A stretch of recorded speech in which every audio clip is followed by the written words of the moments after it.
Welcome everyone to the Wednesday morning series. I have a special guest joining today, Gary McClain.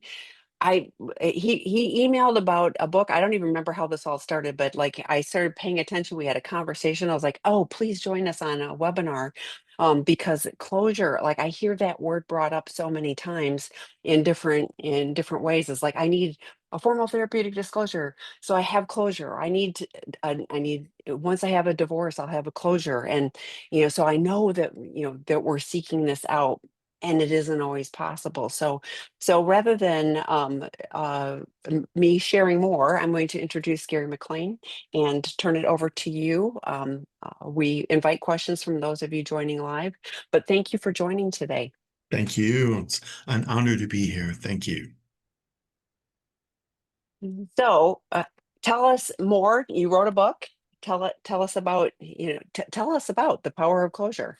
Absolutely. Sure. Thank you. Again, Tammy, thanks for working with me and thanks for this opportunity. So great to be here. I'm going to share some slides and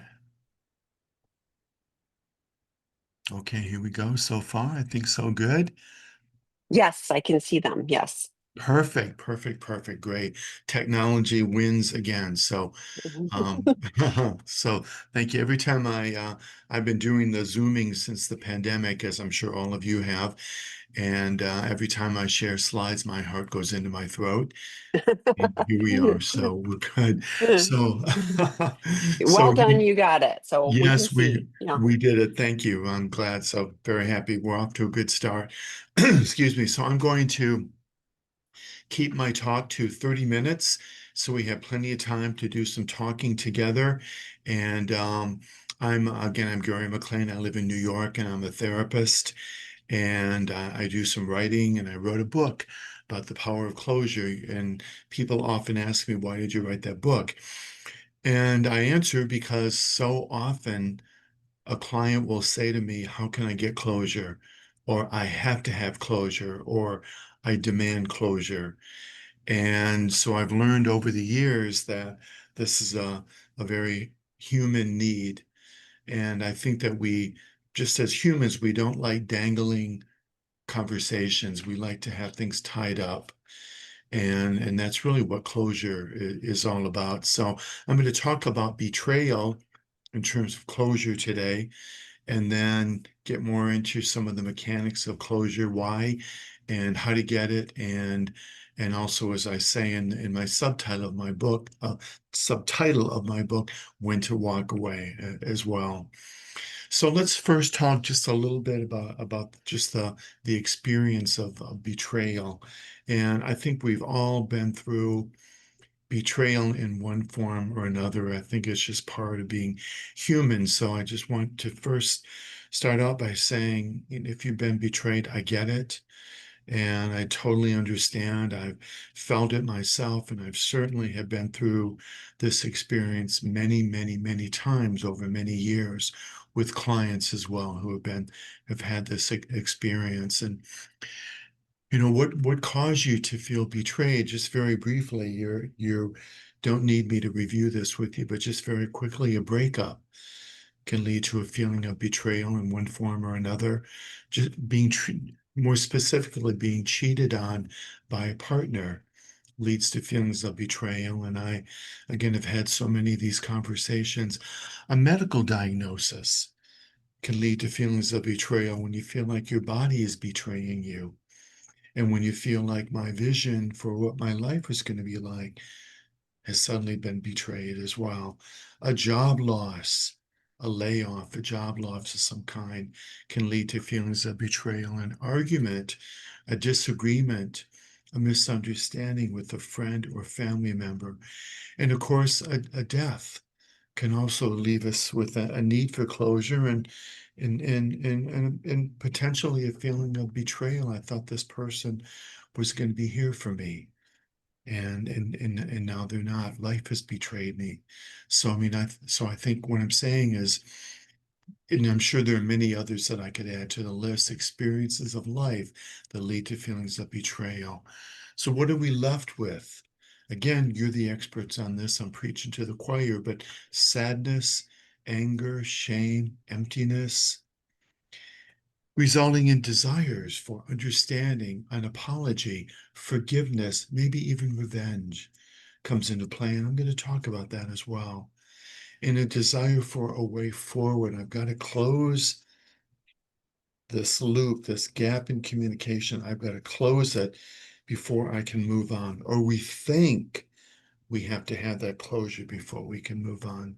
This may be two different things. So how can I find it? And again, can I move forward without finding closure, which can result in feeling stuck? And I'm going to address that as well.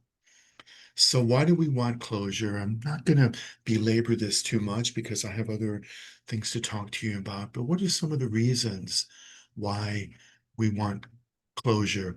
We can't stand feeling this way. We can't stand feeling this gap in communication. We just can't stand the loose ends. Just feel like we can't, we feel hopeless. And if we can't move on, we can't get the closure, that feeling of helplessness just kind of pervades and makes us feel like, what can I do? How can again, I'm stuck because we want to heal ourselves. We want to heal the pain.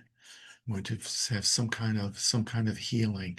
And I think, and again, preaching to the choir here, but I think that the experience of betrayal just leads us to feel a need for healing because we have a need for just I have this something in my way here. I'm gonna move this a little bit. There we go. We have a need again to close the loose ends. We have a need maybe for forgiveness, maybe for an apology. We want to hear an apology. We want to be forgiven. And I think that's an important, and I think so often with betrayal, we feel like that other person should be willing to, should be willing to um, forgive, to ask for forgiveness. And part of that is, I think, is also a need for validation. As a human being, we want to feel validated. We want to feel I'm a valid person. And I want to hear that from you, that I felt ignored, I felt let down. You made a promise that you broke. I want to be validated. I want to know that I'm important too. And again, demand for an apology. And when I talk about betrayal, I so often have this discussion around wanting an apology because we have childhood damage. Sometimes a betrayal can bring up damage from childhood that we've experienced, and we kind of re-experience that damage that we felt from our peers, from family, from parents, and that sense of betrayal, that experience of betrayal brings up all that childhood damage. We just want the pain to go away. If you will sit down with me and we can have a conversation, come to an understanding. Maybe this pain will finally go away. We want to feel better. Sometimes this can be an excuse not to let go. There's a song from I'm going to date myself from, I think the 50s, 60s, and it was called, I think, Break Up to Make Up. I think it was a Motown song. I'm from Michigan, so we would know. And sometimes I think we go through this drama with someone because it's an excuse not to let go. We have this pattern. We have a fight. We feel betrayed. We get back together, and we keep the cycle going because we need a reset. Sometimes we're not treating each other well. We sit down and say, I'm not being treated well. Maybe I'm not treating you well. How can we come to an understanding and reset? This may happen in romantic relationships. It may happen at work. It may happen, often happens with family. Often happens with family members where we sit down and say, we're family. How do we reset? and move forward with each other. So there can be that hope in the background. This can be a false hope with closure. I just want to mention that this can be a false hope. If we get closure, we can reset. And sometimes, again, that's that desire. I don't want to end things. Maybe we can reset.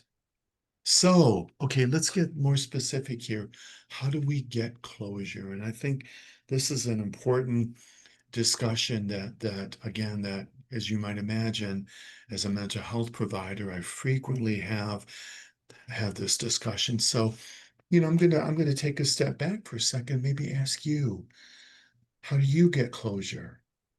And maybe think about an experience in the past where you wanted closure and for some reason it didn't happen. You didn't get the closure that you felt you deserved, felt that you wanted, felt like you needed to move forward. So I'm going to ask you maybe to think about an experience that you had where you got closure, and you might relate to what I'm talking about, or you didn't get closure and you might also relate in some way as well. So I'm going to talk about kind of an ideal approach to closure with a focus on compassion for yourself as a starting place, okay? So start by clarifying your own expectations. So I think if you're going to seek closure with someone, whether it's a relationship, whatever the situation is, just what are you expecting? First, start out there, sit down with yourself and say, what am I expecting here? Which leads to a harder question, am I realistic? Really get specific with yourself. If I'm seeking closure, what am I hoping for? Am I hoping that we can come to an understanding, shake hands, hug it out, walk into the sunset? Am I hoping for an apology? Am I hoping for forgiveness? Am I hoping for a reset? The week, or maybe maybe even getting back together, a reset, or in a way that we can move forward in a positive direction. So get specific, and then the hard question is this realistic? Is this realistic? How do we know if it's realistic? Well, one, you know that person. You spent time. Let's assume it's an individual. You know that person. Can this person give me the closure I need? Or am I setting myself up for more pain? And this is a hard question. I think a really hard question now, but I think an important question. Is this you've spent time with this person? Is this someone who can listen, who can listen without getting defensive, who can acknowledge your feelings? Or is this someone who maybe again may become defensive, who may say this is, we use that term gaslighting a lot. It's become a very popular term. Um, but I think it's an important term because there are individuals who may gaslight you, meaning, oh, you're just imagining this. This is all in your mind.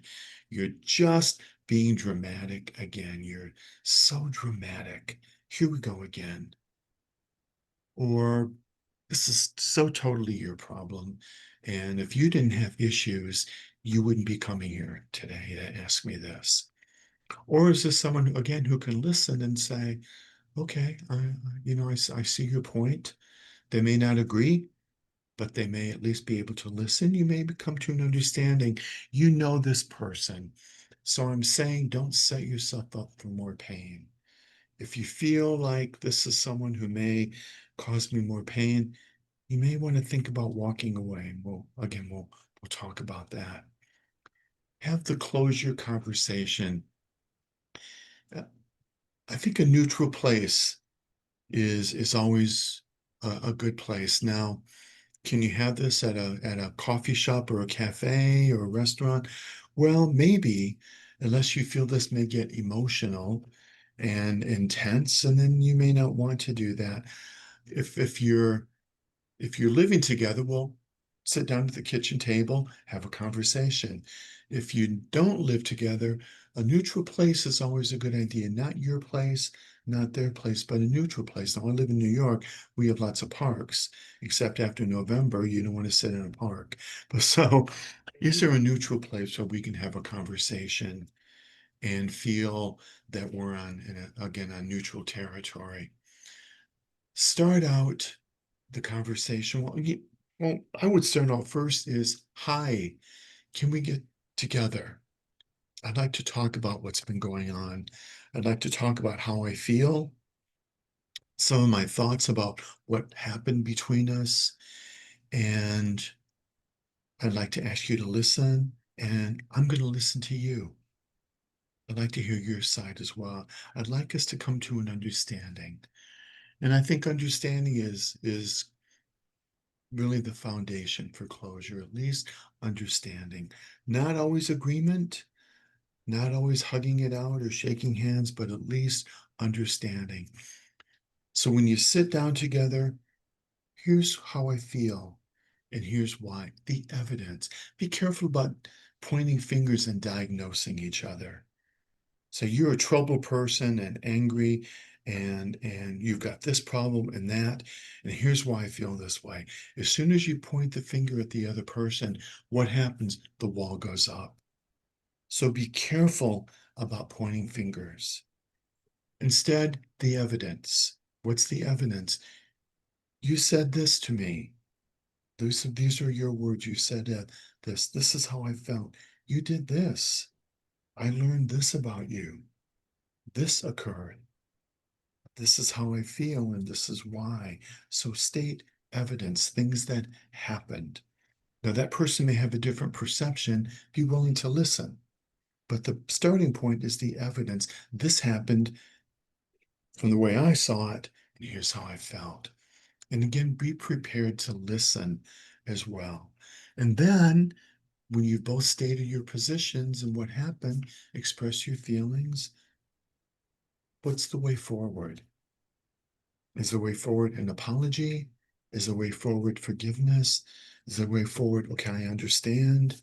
Is the way forward, I'll do better? Or is the way forward, I understand? Let's shake hands and move on. What I always encourage is to be ready for any outcome. And if you feel like I can't handle this outcome, this may not be the time to seek closure. Maybe you need time. Maybe you need some time before you have this conversation. Maybe you have some emotions to work through. Maybe you need some grief counseling or some therapy, some time with friends. Maybe you need some time. Again, don't set yourself up for more pain. If you're not ready, you feel like they may react in ways that you will just make you feel worse, hold back, hold off. Closure may also be unspoken as well. Sometimes sending flowers and just want to let you know I'm thinking about you, may be enough.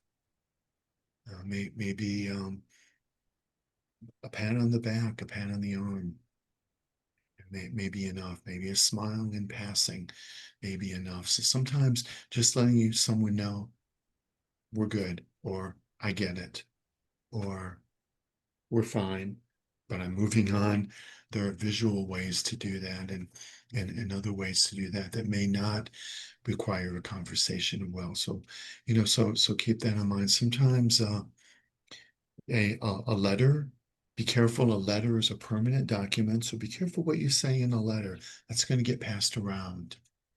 And if you've ever been in the position of writing an angry email or an angry letter, I have. I regretted it, right? I've spoken the emotions of the moment. I wrote a nasty email. I regretted it. Keep in mind, it's going to get forwarded. Think through, think before you act. So the unspoken may also come to haunt you in the future. So be careful about that as well. I had a friend who had a disagreement with a friend, and and she said some things to her friend about things that had happened between them, and the friend didn't take it well. And the next, a week later, she got a big box with every gift she had ever bought that friend in that big box. And, that was unspoken closure and very angry and vengeful closure, which I'll talk about that as well. So there are ways that are effective and ways that really just cause more pain to the other person. Do you want to do that? Is that really what you want? And if I forget to mention this later, the starting point is compassion towards yourself and towards others. Ask yourself, am I getting revenge? And we have the ultimate revenge at our fingertips, which is called social media. You can post a very hurtful meme, which that other person knows is directed at them. You can say something unkind about them. I had a friend who husband cheated on her, and she wrote this very mean post on Facebook and unleashed her anger on him, what he did, and everybody who's friends with her read this. That was closure through revenge. I don't judge her for that. If she felt like she needed, it's not for me to judge. But I'm just saying there are ways where, if in the back of your mind you're saying, I'm going to get back at him, I'm going to get back at her, that's revenge. And I would just caution you to be careful about that because revenge just creates more toxicity. Is that really what you want? And the potential harm of revenge may not be what you intended, right?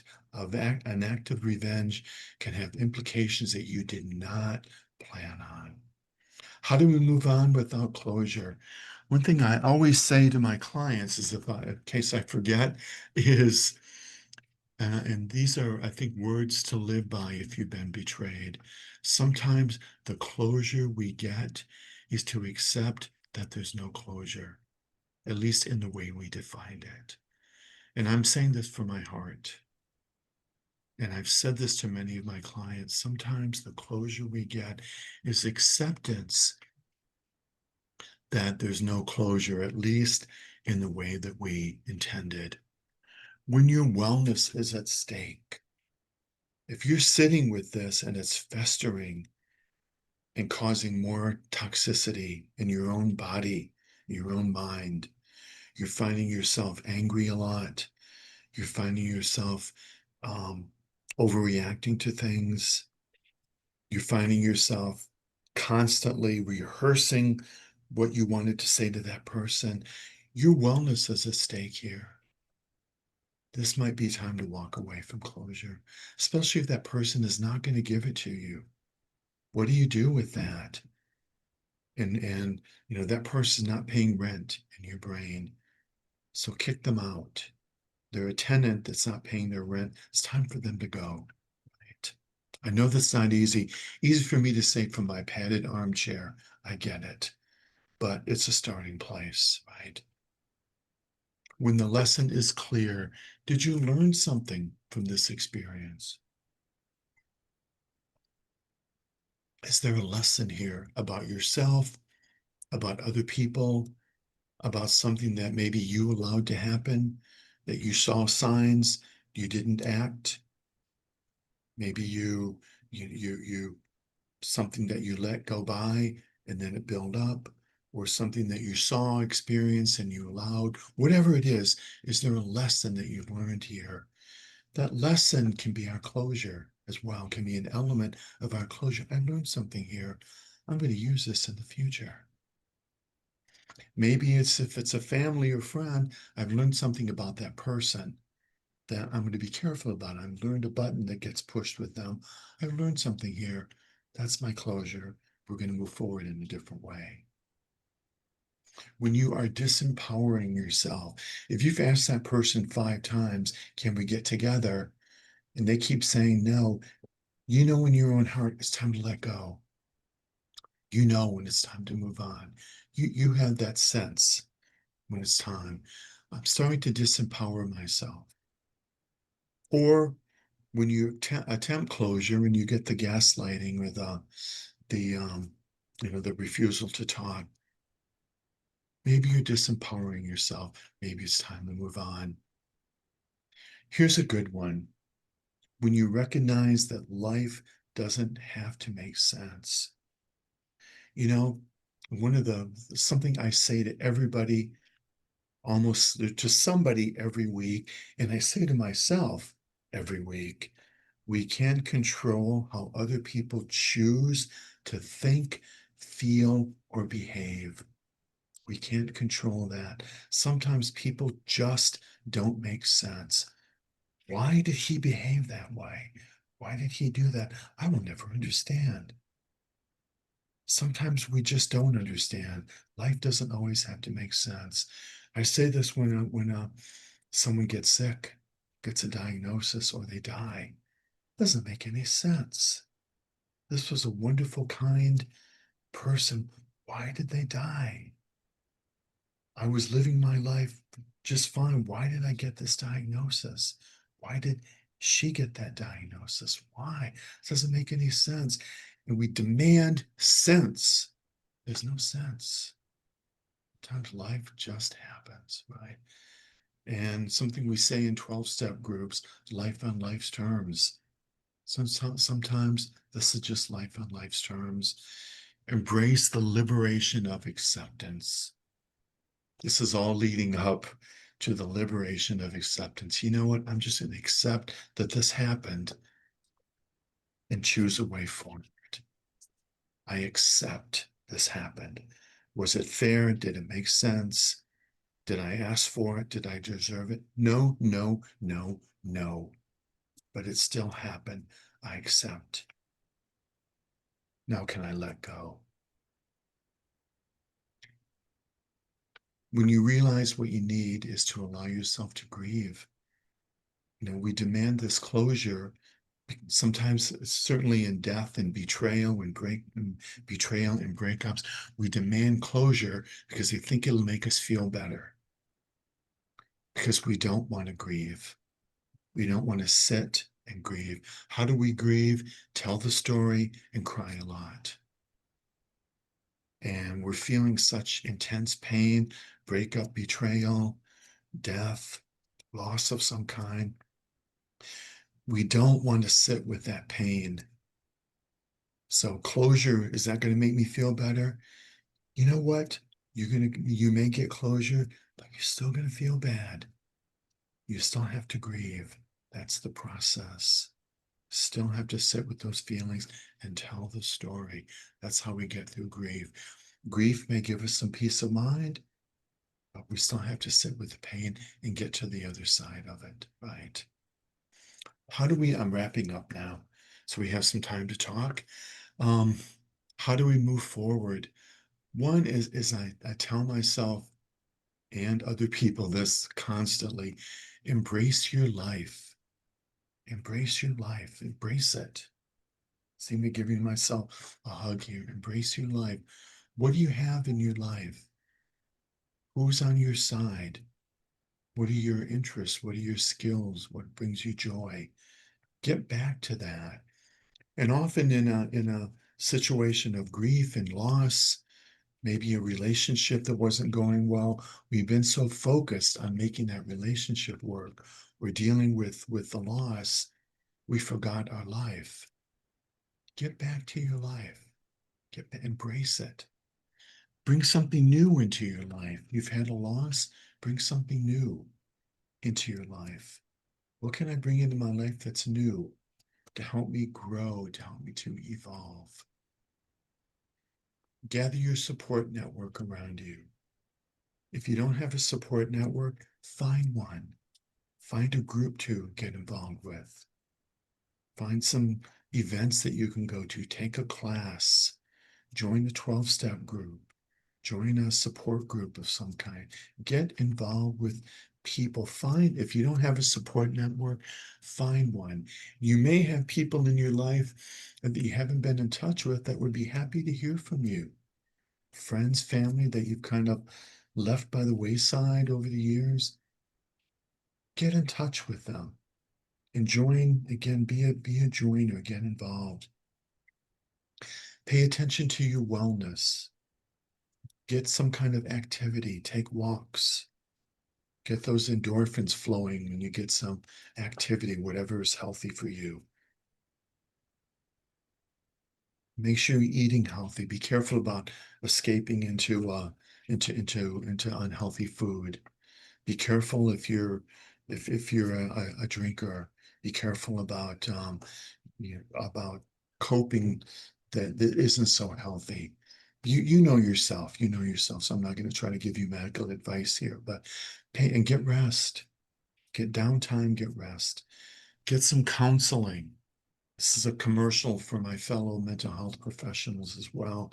Get some counseling, get attached to a counselor, a group counselor, a group, join a group again, or an individual, get some counseling. Give yourself lots of grace. Don't make demands on yourself. Let yourself be high maintenance. You're dealing with a betrayal. You're dealing with loss. Let yourself be high maintenance. Put yourself first. Do what you need to do to feel better, right? You've probably been taking care of a lot of people. You've been dealing with a difficult situation. Take a step back. Give yourself some grace. Let yourself be human and be high maintenance for a while, okay? I'm wrapping up here. Thank you very much. Thank you so much. That's me. Feel free to reach out if you have a question later on. And I think we're going to open it up to some questions. If you have questions or comments, I would love that. I'm going to stop sharing. And And we do have questions, and I have a couple questions because when you're talking about grief, what I think I heard you say is we could seek closure to kind of to circumvent the grief. It's like if we get closure, then we won't have to hurt, and then we don't have to do grief. Was that what I was hearing? well, I think that's sometimes what people are hoping for. Okay, Yep, okay. I just want to know that I did the right thing and then I'll feel better. Would I say, knowing you did the right thing or that person loved you or whatever kind of closure you have in mind, you may get that, but you're still going to have that hole in your heart that you're learning to walk with. I think the grief process allows us, we tell the story, and each time you tell the story, it snaps into place. That can be a loss due to betrayal. You tell the story, talk about it, because one of the magic parts of the magic of therapy, an aspect of the magic of therapy is by helping me understand, it clicks into place for you. So at the end of that hour, you say, Gary, you really helped me. And I say to you, you really helped yourself. It's by telling me it snapped into place for you. You helped frame it out for yourself. And I think telling that story, letting the emotions come out, helps you to walk with that pain. And I think in betrayal, you learn to walk with it. It's always there, but you learn to walk with it. You learn to nurture that part of yourself. You talked about, like lessons learned, and I will tell a true and very unflattering story about myself. But when my daughter was in high school, so this is like 20 years ago, she had a teacher that I did not think was doing a particularly good job. And you're talking about the social media and and I wrote her a scathing email. And 20 years later, I still regret that I did that. That was not something fortunately I learned a lesson and I have not repeated that, but like I have thought what a hurtful thing I did to that person and in such an anonymous way. I didn't choose to have, Gary, can we have a conversation about this? Like, handled it really badly. So I did learn a lesson from that. We've all Um, done, all of us, right? and I appreciate that. And then the other thing I was thinking about is, I had a situation not so long ago, like this calendar year, where I was in communication with somebody, and then all of a sudden they disappeared. And I was like, I don't know. I would have invited a conversation. I have zero idea what happened, but I wrote this person an email and just said, I value you. I'm thinking of you. I hope good things for you. And that was my closure. Like if that person ever reaches out to me, it's great. But if they don't, and I never have explanation, like like I was okay with letting that go, in that moment. And it was something I cared about. So it's just, it's so interesting. Yeah, awesome. But I was really thinking about, the hoped for, when the, what are my expectations? What am I hoping for? And I think it's hard to have realistic expectations on that, because we really believe, I mean, I hear this all the time. And again, like you said, no judgment, but I'm really fear that if I just get this, then I'm going to be able to heal, and then I'm going to be all this. And I just need this person to do, which of course we're setting ourselves up for, problems when we expect anybody to do anything else. So I love all the talk about compassion, for ourselves, and framing it in a way of acceptance, so. And yes, we do have questions, and you can follow along if you look at them as well, at the bottom of your screen. So this is from a betrayed partner. How can I let go of my need to have closure? I may never know exactly why my partner did this. I can tell you this, he won't either. He has CSB and is in recovery, and I still want to understand exactly why this occurred, keeps occurring. He's sober now, thankfully. I just feel this desire to understand, pick apart the situation, to understand it at a microscopic level. I honestly don't know what I seek to gain from this level and of what my mind believes the closure is. Yeah, that's a very good question, and you're certainly not alone. I think the human mind, we're just wired to understand. I want to know, and we demand knowing. And I think to really work with yourself, to have compassion for yourself. And I think part of having compassion for yourself is to say, I don't know why other people are so troubled. I don't know what causes people to behave the way they behave. And maybe I'll just never know. And I think building that into your self-talk, I'm just not going to know. I will never understand.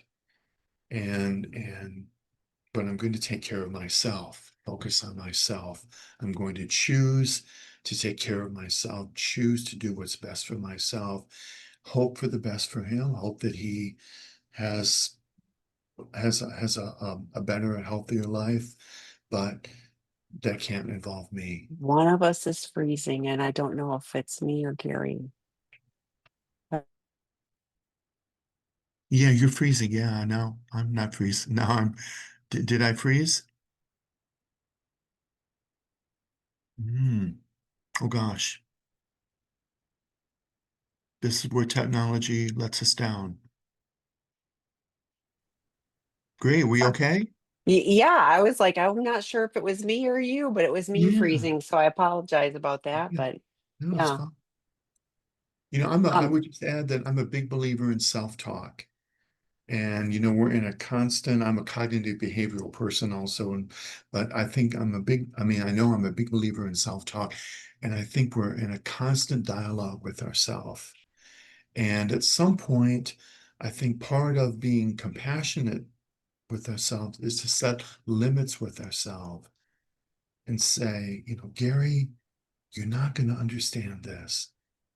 It's never going to make sense why he or she behaved in that way. You got to let go of it. Eyes forward. Let's look at what we can do. Let's move forward. Let's move forward. Let's embrace life and move forward and just practice letting go. Just practice in that language of letting go. I'm going to practice letting go because I may never understand. The brain works in ways that we will never understand. Brain scientists don't understand completely how the brain works. We don't know why people are wired a certain way. I'm probably never going to understand this.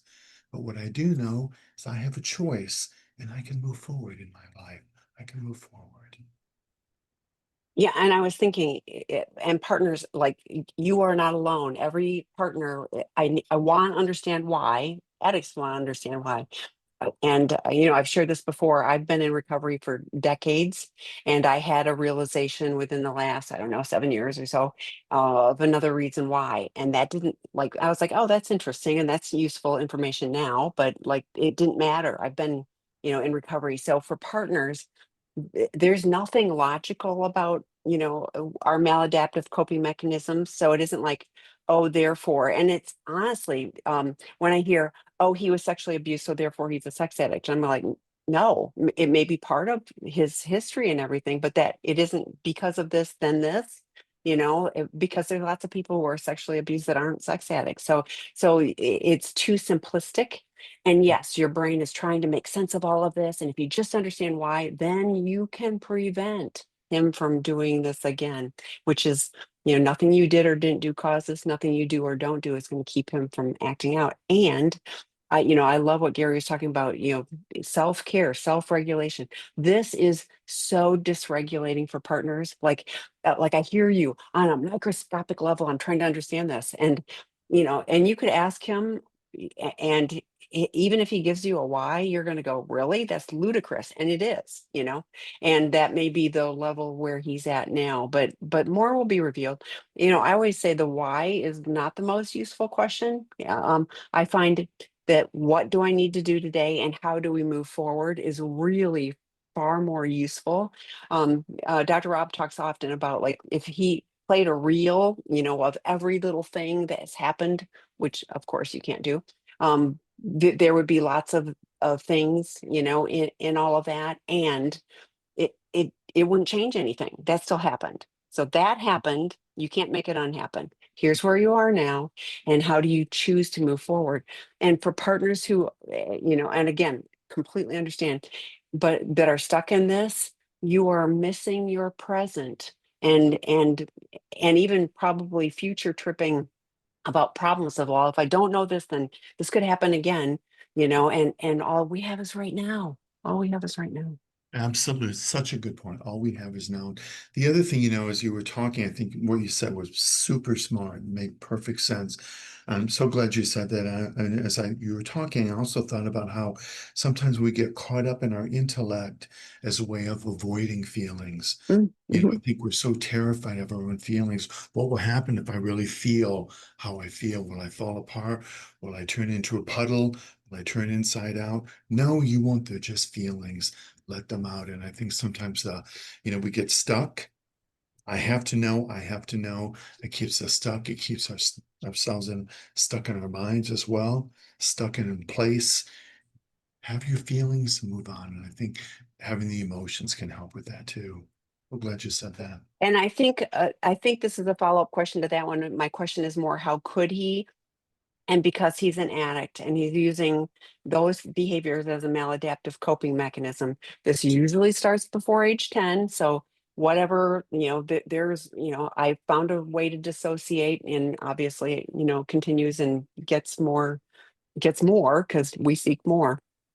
But how could he? Because he's a broken person, and Yeah, he's using those behaviors as a maladaptive coping mechanism. Some use alcohol, some use gaming, some use gambling. This is what he has found for that. Again, simplistic. I'm not trying to sound trite or minimize. It just is this. This is what he's found. I would invite you. We have on our podcasts on sex addiction 101, so you better understand what addiction is and isn't. It's not an excuse. It's not it is a reason. And with tools, addicts can learn to do things differently. We can learn to live in integrity. We can learn to have compassion and empathy, but we have to learn. So. absolutely. Okay, so Gary, the next question is, I have constant revenge fantasies about how to get back at my husband's affair partner. How do I kick them out of my brain? I want to figuratively slap her in the face so she won't invite another man to abuse his partner. I also want to embarrass her and cause her pain. Sincerely lost in how to let go of the fact that she will never give me closure, and I know no revenge would feel satisfying. Well, it sounds like you have your own answer, but at the same time, I understand. I think it's human to want to get even.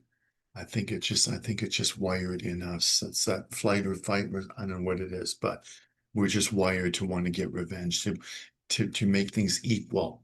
We want to make things equal. And so I think this is human, and I appreciate asking that question because I think that's often in the back of our minds with closure. And by the way, I'm also going to get that last dig in as well, or really, really hurt them. And I think, again, compassion is the guide here. Compassion first towards yourself and compassion towards the other person. People behave the way they behave because they're troubled in some way. They may be an addict. They have been damaged in some way. They behave this way because they're troubled. And and I think that can be helpful to keep in mind. People are human, they're troubled. This caused me harm. What good is it going to do for me to cause them harm? And if I do cause them harm, get revenge, am I okay with however that might manifest itself? My revenge, what could that lead to? And would I be okay with that? Would I want to sit with that as well? And I think again, it comes down to setting limits with ourselves. Saying, do I really want that poison to be flowing through me? Do I want to sit with this poison, this toxicity that the revenge fantasies feed? It just feeds more angry feelings. It feeds more hateful feelings. It just feeds more toxicity in me. Do I want to put that off on someone else and then see where that leads to and continue that toxicity? And I think the healthy thing to do for yourself is say, this happened. I'll never understand. It's a troubled person, and this is how it was directed towards me. I've learned from this. I'm in one piece. I've learned to get, I'm going to move on, to let go. You talked earlier about living rent free. And so I hated this when I was first told it, but I had a similar situation about somebody. Lots I very vivid fantasies, but like it was taking up all my mental energy. And I was told to, and you take what you need and leave the rest. But I was told to pray for good things to happen to that person. And like it almost made me gag. And I did it. And I had learned that that actually works. I learned to have compassion. And you're going to really hate this too. The affair partner isn't the problem. Your husband was the problem. The affair partner was out there, but if your husband hadn't engaged with the partner, you wouldn't be writing this. So it's lots nicer to externalize and push it out on that person over there, Yeah. but the person that's living in your house is he could have said no.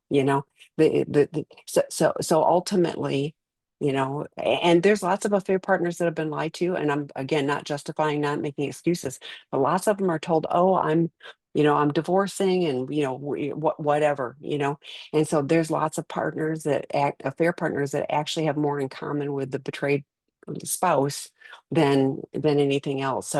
So I hated it, and I've used it.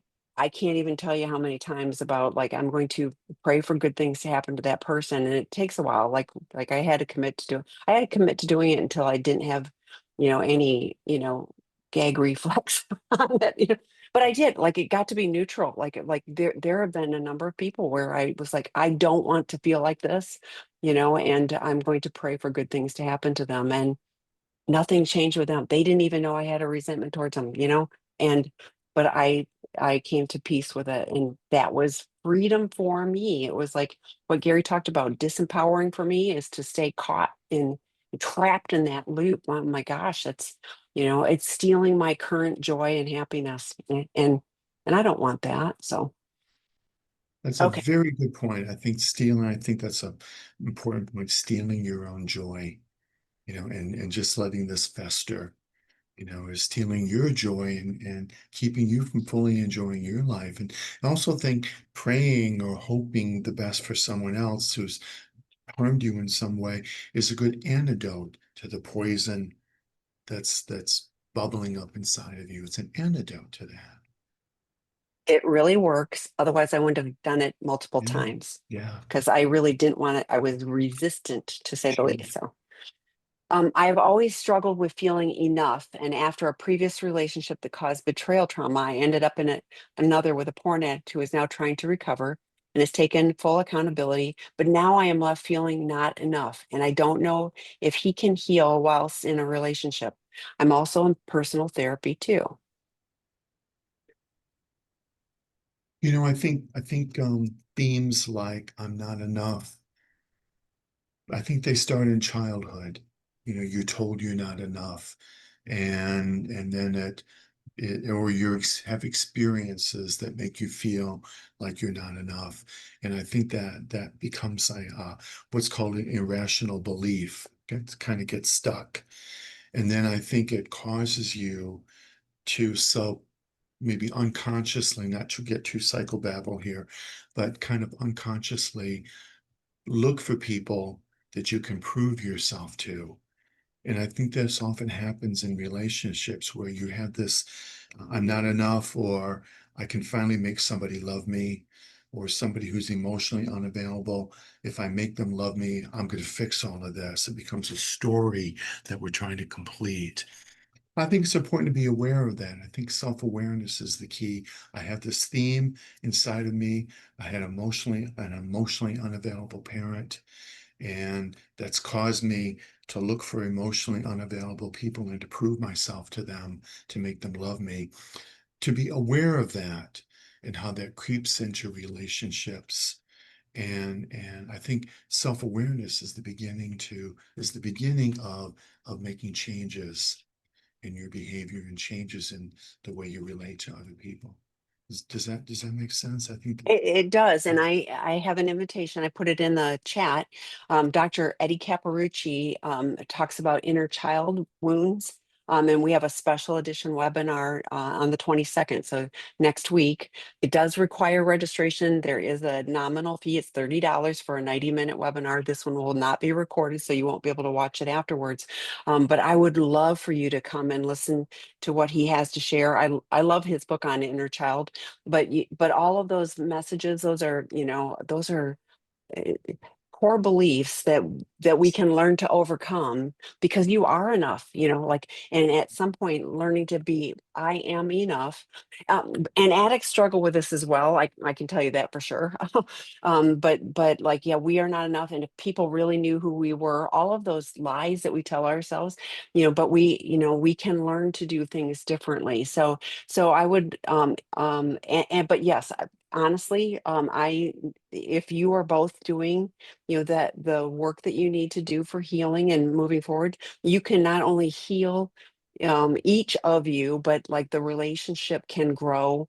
You can grow towards each other, with that healing. You can have a better relationship than you could have ever imagined. So I'm encouraging you to stay the course, do the work that you need.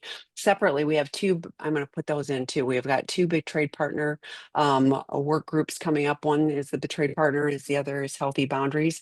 Those are great supplemental resources for Yes. partners, as well. And then we've got things like sex addiction 101 and inner child work for, as we've got lots of resources to help you on this journey. But thank you for being here, and asking your question as well. So Very good question. Absolutely. Yeah. how Starts can out self-awareness. Go ahead. yes, yeah, no, how can you reduce the reactivity of a conversation if it starts to go south? I love that, because like you invited, can we have a conversation?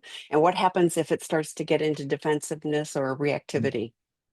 Oh my gosh, that's a great question. I wish I had brought that into my Mhm. discussion. It's a great question. Sometimes we just have to say, you know what, maybe let's take a time out.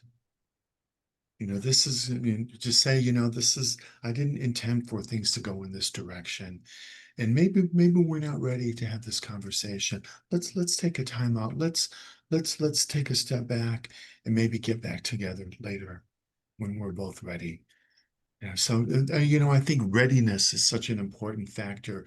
It's an important factor in relationships and recovery and a lot of aspects of life, readiness.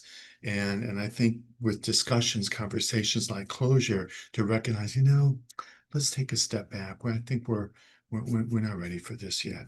Very good question. Take a step back and regroup.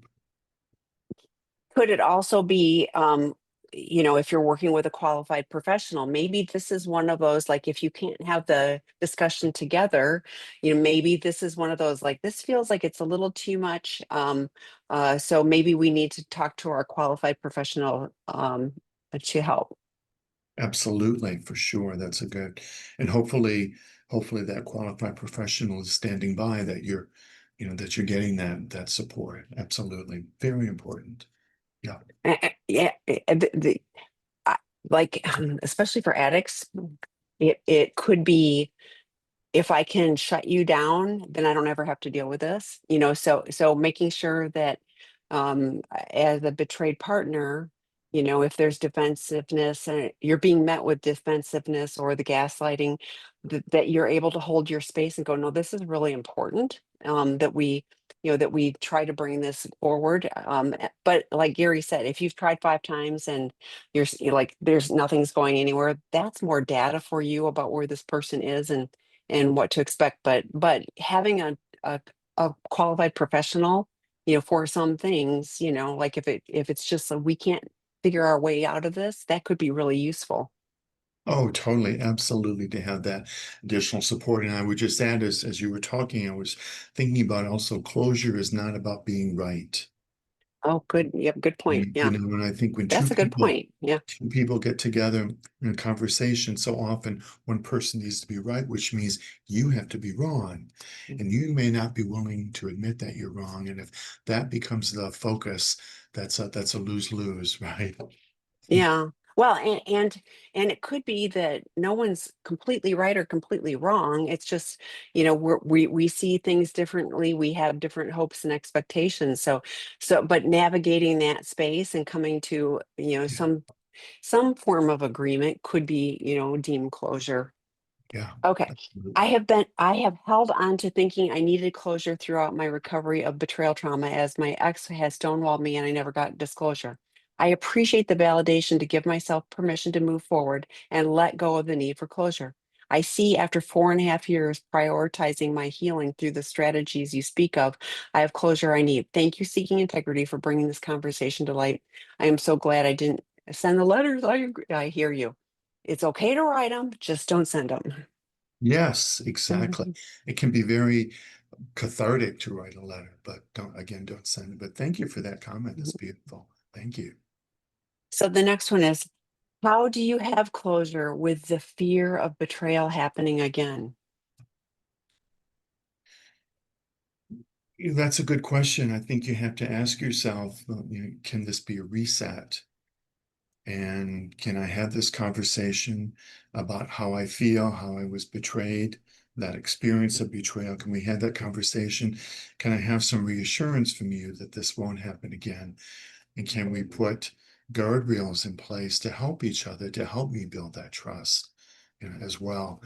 That's a very good question. And if you can't answer that question, it motivates another question. Can we move forward? If I can't have that reassurance, can we move forward? So, And the challenge for partners is, like, I've been in recovery a long time, and I never tell anybody that I guarantee you I'll never act out again. Like, I can't. Like, yeah, so there's always that possibility. Do I do what I need to do on a daily basis to ensure that today I'm good? that's all we Yes. have. Yeah. And so if you are hoping for an absolute that this will never happen again, like that would be unrealistic expectations, for you and for the addict partner and for the relationship. But can you see in this moment, in today, that there is progress to move forward and this person is doing what they need to do today? So, but the Intention. fear is really powerful. And I have a thing on my computer that says fear is false, evidence appears real. And I'm not saying that it's false, because it can really happen, but it's also like, if you're fearful about what's going to happen in the future, again, you're missing out on what's happening in the present. So it's not being oblivious to, what happened before or what could happen, but in this moment, am I okay? In this moment is what's needed to be done being done. Okay, well, that's good data for my brain to take in. Absolutely. That makes a lot of sense. Absolutely. Okay, so the next one is, we have a few more questions. Do you have extra time to I stay? do. I do. Okay, great. Betrayed partner here. How do I cope with wanting to stay and support my addict partner who is trying to do recovery, but I've lost all romantic feelings because of the pain of his acting out? to porn early in our relationship when he knew what a trauma issue for me from the past relationships. I want to keep going with the relationship, but I've lost feelings of romance or intimacy for him. Well, I guess if a client said that to me, I would say, do you feel potential that over time, as you continue to work together, that you could rekindle that spark? Yeah, I mean that I'm always looking for the silver lining in the cloud, in the dark cloud. But I always wonder if you're working together, you feel that sense of compassion and care for that person, could that be the foundation for rekindling that spark for further down the road? The way you feel right now, Tammy, as you said earlier, is in this moment, but this moment may evolve further down the road. Do you want to hold out for that possibility and take it day by day and see if you can rekindle that further down the road? Well, and I hear if I don't have romantic feelings, I can't get hurt. So this feels like I'm putting that I'm putting that out so Uh, that I can keep myself safe. I can't get hurt if I'm not romantically involved with this person. Like I won't feel so I would invite you to really explore that, for yourself, how you feel. And Dr. Rob has talked about this on webinars before, and as well. But also depending on where you guys are on the path, like if this is very early on, okay. If you guys are 2 years in and he's doing the good work, then maybe it's time to see a qualified professional, a healthy sex person who can help you explore, that. But it's also part of the conversation. Is that something that the two of you want, as part of your relationship? So but tamping down those that's pretty common for partners to go, yep, nope, no, I don't feel that at all, and that can be rekindled, if you choose to. There's sensate focused touch. There's the Burkhaws have talked about sexual reintegration. There's other things about that if you're willing to do so, but I would invite you to explore, because to me that feels more like it's a safety mechanism. I'm going to keep myself locked up and then I can't get hurt, but then you're also missing the joy of connection, in a different way. So everybody gets to choose. So I guess I would just add, and I think that's a very good point you bring up. Also, I think, sex can be all about withholding. And so if there's some residual anger and that can result in withholding. And how do we withhold? Well, we withhold sex. And so, there may be some healing that needs to be done, and that's causing some withholding behavior as well. So the next one is, how do you find the healthy balance in a relationship between moving on and having constant normal life, and also having healthy boundaries about social media, entertainment, visiting triggering places such as the beach, etc.? I think this is sitting part of closure is it can be a reset. And so I would just reintroduce that word reset. We sit down, we talk through things, what happened, how I felt. You talk about what happened, how you felt, what was going on. We come to an understanding, and then maybe we can do a reset. And that reset might include making some agreements with each other. We don't do this. You've promised not to do that. We check each other. Maybe we check each other's social media, and we put some boundaries in place, some checks and balances, because we're committed to moving forward. And by that commitment also means coming to some agreements about how we'll move forward together. And you saying, I'll give this up as well, because that will help build trust. As you said earlier, it's day by day, but I think putting some boundaries and some agreements in place, can help with that. And I think, I think it's identifying what triggers are. I mean, triggers are just, it's data, that like it is an opportunity. If I'm feeling triggered, I have an opportunity to look at what's going on for me so that I can take care of me. Yeah, it isn't about whatever else, unless somebody's doing something intentional. But like, you talk about the beach, like if the beach was a place that brought you joy, and listening to the waves crash and all of those kind of things was something really meaningful for you, Is there a way that you can be empowered to reclaim that I'm going to go to the beach? People are going to wear what they're going to wear. My addict partner is going to do what he's going to do. I'm going to work on, taking care of me in this space. So again, not trying to be trite or simplistic, but there's lots of ways you can not make it be an unsafe world. This is how do I take care of me in this world? I have zero control over this person, I'm going to plan for their taking care of themselves in their recovery journey. And if they are, then it's up to them, to have the accountability with their, sponsor, with their therapist, whatever, and I'm going to take care of me and go listen to the waves crash at the beach and play in the sand. So, okay. The next one, I feel a lot of closure in being able to understand the whys of my partner's behavior, but I have no closure on the what of his behaviors. I have a therapeutic disclosure, but he lied about the details and then admitted new things afterwards. Is it possible to have closure without an honest disclosure and still remain with my partner? Because I think it's clear he isn't going to give me honesty. That's a rough one. That's a rough one. Again, this is where acceptance come in. I guess, yeah, I'm thinking about what you said earlier. What can you do for yourself? How can you take care of yourself? How can you be accountable to yourself here? And is it that he can't say, he doesn't understand, he doesn't know, or or it just refuses to? But if you want to move forward with the relationship, there has to be some acceptance and again to move forward together. Well, and I think, you get to decide, like this person, i- i- he can't be in recovery if he's unable to be honest. Like those two things do not go, like that's not recovery. He can be abstinent from the acting out behaviors. But you know, that isn't recovery. That is like by definition, not recovery, so can you accept that you are living with a person who is not in recovery? Like I think that's the, as Gary said, it's acceptance. Can you have acceptance? That may be closure for you, that you are living in a relationship with somebody who is still in addiction, in active addiction. And that may be your closure. Your Okay, choice. like one more and then we probably have to go, so because we've got another meeting. Betrayed here, it feels like if I forgive him then I lose respect for myself and condone what has happened, but I want to let go so I can move on from him.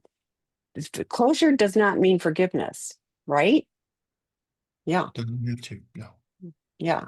Yeah. So uh, Acceptance, but not necessarily forgiveness. Yeah. yeah, and I've shared this before too. And Dr. Rob did a whole podcast on forgiveness. Forgiveness is something I do for myself, just like Gary said earlier.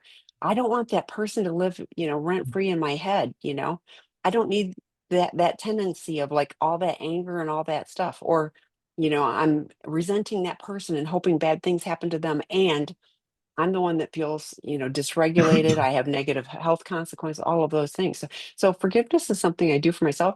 I've forgiven lots of people, and I've never told them. Like, they didn't even know I had a resentment. Maybe at beginning, they might be happy that I did, that I was wasting time on them.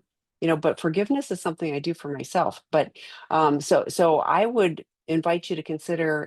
Yeah, I get to choose if I forgive, but I'm respecting myself because I want the benefit of doing that if I choose to do it. But forgiveness is not about condoning, Yeah. you know, anything. The people that were hurtful to me, I don't condone anything they did. I just didn't want that negativity in my life. Yes, it was in my brain, not theirs. They didn't care. So, yeah. Okay, Well, great. Yeah, great questions. And I'm sorry we can't get to more of them. So you can reach out to Dr. Gary if you would like. Do you want to just say your email address one more time, just so people have it?